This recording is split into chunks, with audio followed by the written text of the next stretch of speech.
Time check.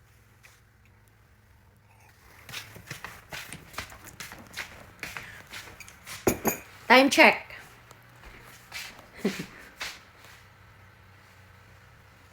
Twelve ng hapon. Ano ba? Tanghali. Ngayon lang tayo bumangon. O, diba?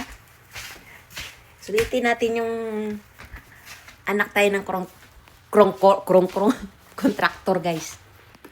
Kababangon lang, tas kakain.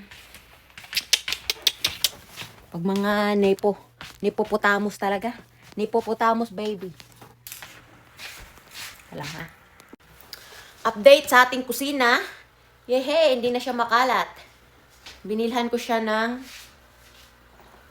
maganda-ganda. So, kutsilyo pa lang to nandito. Kailangan ko ng mga kutsara. Oh, ito. Sa mga dito side na to. Mga ano ba, mga dilata. Tapos dito, snacks.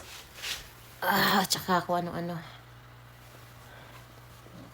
Maliit lang pala ang space niya, guys, pero kailangan ko kasi yung mga nakaraang video kasi ang kalat. So, nandito yung mga wine glass and plato na hindi ginagamit para pang ano, pag may bisita. And so, yan. Diba? Fruit tray.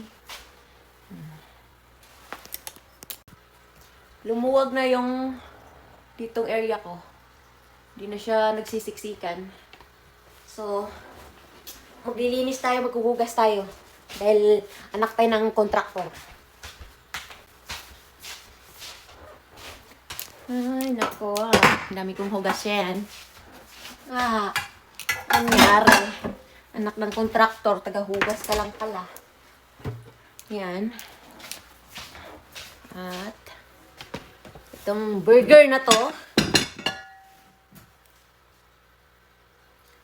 kailangan nating i-rescue to. Dahil nagmumoist siya. Hindi binaon ng mga bata. Itong lechon dito, pang sahog na lang to. May munggo rito. Yan. Makain pala ng munggo ang anak ng kontraktor. Itong langaw na to, visit to. Tapos, doon sa corner na yon yung mga tutupiin ko is waving. Let's start, guys, kasi papasok pa tayo ng work.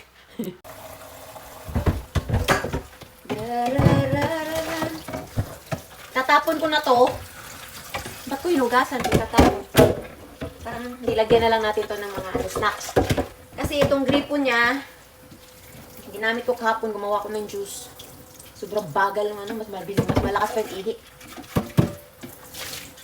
Bagal ng flow niya. Hindi na pala natin itatapon to.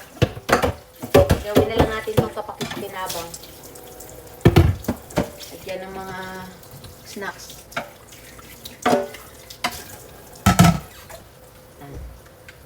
So, after nito, paghuhugas, tutupi.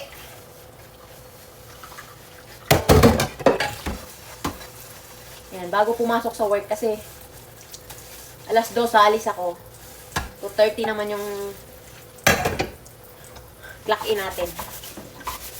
So, ayoko iwanan yung bahay na makalat. Dumi.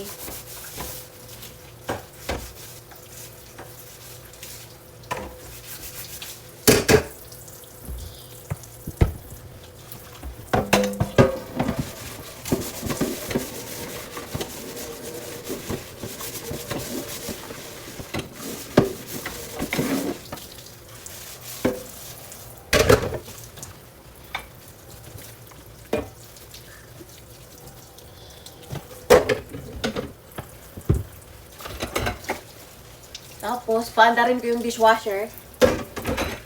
Kasi every week ko yan pinapaandar. Malinis naman yung kaya lang. May amoy. Kasi pagkatapos maghugas, doon nagpapatulog pa. Nap na yan. Dito tayo sa dishwasher. Yan. Puno. Yan. Inabay, bye-bye na.